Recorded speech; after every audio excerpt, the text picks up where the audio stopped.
안녕하세요. 양신TV 거대고양이 양홍신 나항식 수의사입니다. 오늘은 되게 오랜만에 돌아온 신비한 묘생사전 이야기를 가지고 왔어요. 오늘 이야기할 거는 제가 항상 가지고 있는 별명 있죠. 거대고양이. 제가 뭐 키가 크고 덩치가 커서 거대고양이라고 하는데 대부분의 고양이들이 중형묘 정도 되긴 하지만 중형묘보다는 좀 거대한 고양이들이 있어요. 대형묘라고도 하죠. 노르웨이 숲이라던가 아니면은 차우시라는 종도 있어요. 그 다음에 사바나캣도 있고, 그 다음에 오늘 이야기할 아이 바로 메인쿤. 오늘 메인쿤 이야기를 한번 해볼까 해요. 메인쿤은 세계에서 가장 큰 품종의 고양이로 좀 보통 기본적으로 이제 짧게 먼저 정리를 해드리면 대부분은 크고 성격이나 이런 것도 좀 온순한 편이고 외모도 조금 좀 우아한 편이에요. 귀가 크기 때문에.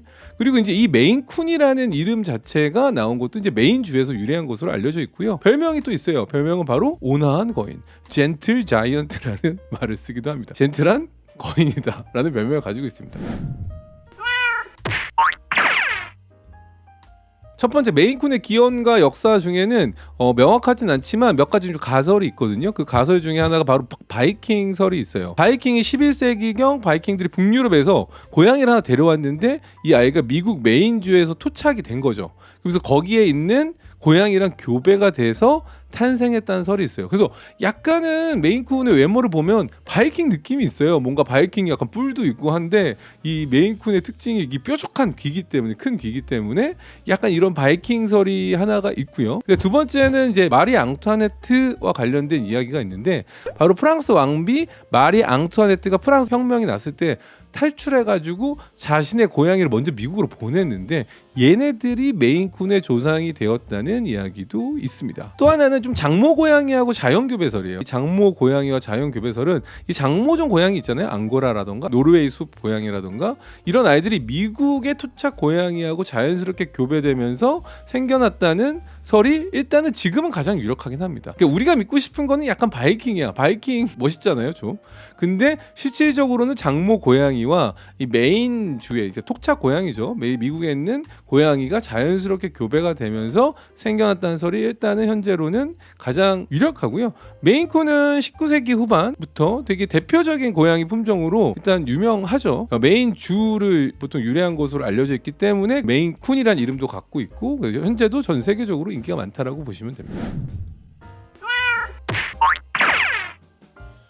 두 번째 메인쿤의 신체적 특징에 대해서 조금 얘기를 해볼까 하는데요. 일단 크죠. 평균 몸 길이가 보통은 90에서 120, 1m 20. 대부분 검색을 해서 막 이런 큰 고양이 들고 있는 사진 보신 적 있어요? 이런 애들 막 들었는데 아이만한 애들 보통 1m가 넘잖아요. 1m 30, 40 막 이러기 때문에 이런 애들이 대부분 이제 메인쿤인 경우가 많죠. 평균 몸무게도 당연히 수컷은 10kg 이상 가는 경우도 있고요. 대부분 덩치가 거의 8에서 10kg 정도 된다라고 보시면 돼요. 그리고 평균 수명 같은 경우도 이제 대형묘이기 때문에 일반적인 고양이들보다는 약간 짧지만 평균 12년에서 15년. 근데 뭐 잘 사는 친구들은 20년 이상 살기도 하기 때문에 평균적으로 봤을 때 보통 대형묘 대형견들은 수명이 조금은 짧다라고 보시면 좋을 것 같습니다. 그리고 신체적인 특징 아까 얘기한 것처럼 외형이 일단 몸집이 커요. 체격도 크고 털이 많아요. 그래서 항상 털 관리를 잘 해줘야 됩니다. 이 털 관리를 잘 해줘야지 아이들이 헤어볼 문제가 생기지 않는다라고 보시면 돼요. 기본적으로 이게 노르웨이 숲하고 비슷한 얘기를 하지만 꼬리가 일단 두껍고 약간 좀 추운 겨울을 견디기 위한 특성으로 약간 털이 많아서 자신의 체온 조절에 좀 특화되어 있다고 보시면 됩니다. 특히나 귀 끝에 털뭉치라고 해서 터프트라고도 하는데 이 털뭉치가 특징이에요. 이게 약간 어떤 동물이랑 똑같냐면 야생동물인 시라소니죠. 시라소니하고 비슷한 모양을 가지고 있고 그래서 얘네들의 또 다른 이름 중에 하나가 시라소니 고양이라고도 불리기도 해요. 그 다음에 눈 같은 경우도 되게 큰 편이고 둥글거나 타원형이고 눈색도 되게 다양해요. 눈색도 초록색, 금색, 뭐 파란색, 약간 황동색 약간 이렇게 다양한 눈을 가지고 있다라고 보시면 됩니다. 성격 이야기를 해볼게요. 성격은 기본적으로 온순해요. 되게 사람도 잘 따르고 제가 지금 뭐 현재 그레이스 고양이 병원 아이들 보는 메인쿤들의 대부분의 성격들도 대부분 온순하고 되게 좀 평온한 스타일이기도 해요. 똑똑하고 당연히 학습 능력도 뛰어나고요. 사람을 상당히 좋아합니다. 애교도 많고요. 약간 독립적으로 보일 수도 있어요. 덩치도 크고 뭐 귀도 막 이만하고 하니까 막 독립적으로 보이긴 하지만 그럼에도 불구하고 외로움을 조금 탈 수 있어요. 그 대신에 이제 다른 동물, 강아지, 다른 고양이들하고도 무난하게 잘 지내기 때문에 다묘 가정을 생각한다면 메인쿤도 하나의 선택이 되지 않을까. 좀 물도 무서워하지 않고 좀 물장난을 즐기는 애들도 있다라고도 알려져 있어요. 그래서 메인쿤은 다른 한편으로 덩치도 크고 보통 중형묘인데 메인쿤은 대형묘이기 때문에 좀 강아지 같은 고양이라고도 많이 불리기도 하고요. 그렇기 때문에 교육을 한다면 뭐 주인을 잘 따라다니고 친화적이고 훈련 같은 걸 통해서 간단한 명령 배우는 것도 상당히 쉽게 가능하다라고 보시면 됩니다.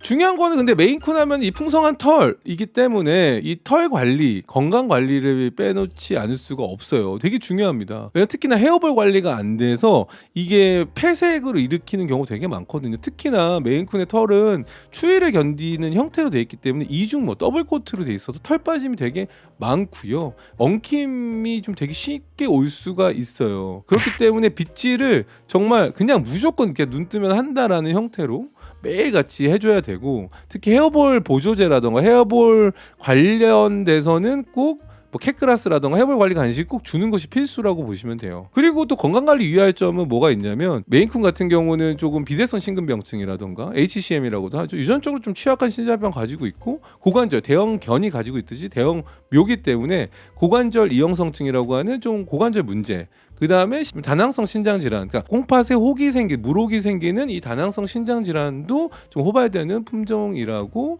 알려져 있습니다. 생각보다 덩치에 비해서 걸리는 질환들이 치명적이기는 한 거죠. 기본적으로 그래서 메인쿤의 입양을 고려하신다면 좀 고려할 부분이 뭐냐라고 본다면 일단은 에너지 양이 많아요. 아이들이 활동량이 많고 덩치가 크고 그래서 넓은 공간에서 키우는 것이 좀 바람직하고요. 캣타워 당연히 높게 있어야 되고 점프력 도 좋고 낮은 곳보다 높은 곳을 좋아하기 때문에 특히 덩치가 10kg 가까이 되는 경우, 8에서 10kg 되는 경우에는 대형 캣타워를 준비하는 게 꼭 필수기도 합니다. 스크래처 같은 경우도 얘들이 힘이 좋으니까 스크래처도 되게 쉽게 해줄 수 있으니까 좀 단단한 거를 준비해 줄 필요도 있고요. 당연히 덩치가 큰 대형묘이기 때문에 먹는 거, 영양 관리 같은 경우는 근육량이 많고 성장 속도가 좀 느려요. 그러니까 보통 저희가 성묘를 1살 때까지를 보지만 뭐 메인쿤 같은 경우는 뭐 1살 반에서 2살 때까지 성장 시기로 보기 때문에 기본적으로 고단백 식단이 되게 중요하고요. 나중에 이제 고관절 체크를 정기적으로 받으면서 관절이 안 좋은 경우에는 좀 글루코사민이라던가 콘드로이틴 같은 보조제, 영양제 같은 것도 필요하고 오메가3, 오메가 지방산을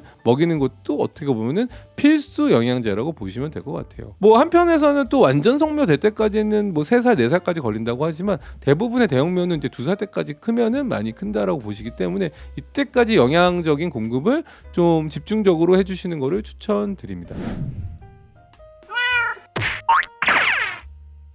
어떤 사람들이 메인쿤이랑 살면 좋을까라고 생각해 본다면은 얘가 다묘 가정이다 아니면은 뭐 다 강아지를 키우고 있는데 고양이를 좀 선택해야 되겠다라고 하면은 메인쿤은 조금 고민될 것 같고요. 좀 훈련도 쉽고 그다음에 성격이 기본적으로 온화하고 에너지가 좀 많은 편이기 때문에 뭐 이런 것들을 잘 해소할 수 있는 좀 공간이 넓은 집에서 생활할 경우에 좀 선택할 수도 있을 것 같아요. 대신에 이제 단점은 선천적인 질환이 약간 뭐 비대성 심근병증, 고관절 문제, 아니면은 뭐 다발성 낭포 낭종이라고 하는 뭐 신장에 물혹이 생기는 것들이 좀 있기 때문에 좀 이런 것들 건강 관리 좀 더 신경을 써야 되고요. 털 관리가 특히나 내가 자신 있다, 뭐 하루에 2번, 3번씩 빗질해줄 수 있고 헤어볼 영양제 먹일 수도 있다라고 하시는 분들은 좀 저는 메인쿤 한번 도전해 볼 만하다 라고 생각이 들고요. 일단 귀가 가지고 있는 이 어떤 시라소니 같은 야생적인 특징도 있고요. 그 다음에 외모 자체가 워낙에 독특하고 너무나 큰 귀에 되게 좀 우람한 좀 멋진 모습을 갖고 있고 게다가 성격도 까칠하지 않고 사람도 잘 따르고 똑똑하기 때문에 흔하진 않지만 저는 한번 메인쿤의 매력에 빠지면 메인쿤을 되게 또 많이 이뻐해 주시고 사랑해 주시는 편이 아닌가 싶기도 하고요. 뭐 세상에는 많은 고양이들이 있지만 저희가 오늘 항상 방송에서 얘기하는 게 특정 품종별을 뭐 장려하기 위해서 하는 콘텐츠는 아니고 세상에 되게 여러 가지 고양이들 중에 저를 닮았다고 하는 거대 고양이 메인쿤, 젠틀 자이언트, 친절한 거인, 오늘 메인쿤에 대해서 한번 이야기를 해봤는데요. 오늘 영상이 도움이 되셨다면 댓글 달아주시면 제가 댓글 또 열심히 대댓글 달 거고요. 또 궁금한 고양이가 있으면 또 그것도 관련돼서 댓글로 질문 남겨주시면 또 저희가 영상 준비하는 데 도움이 될 것 같습니다. 오늘도 영상 봐주셔서 감사하고요. 오늘 영상이 도움이 되셨다면 구독과 좋아요, 알람, 댓글까지 부탁드리면서 안녕.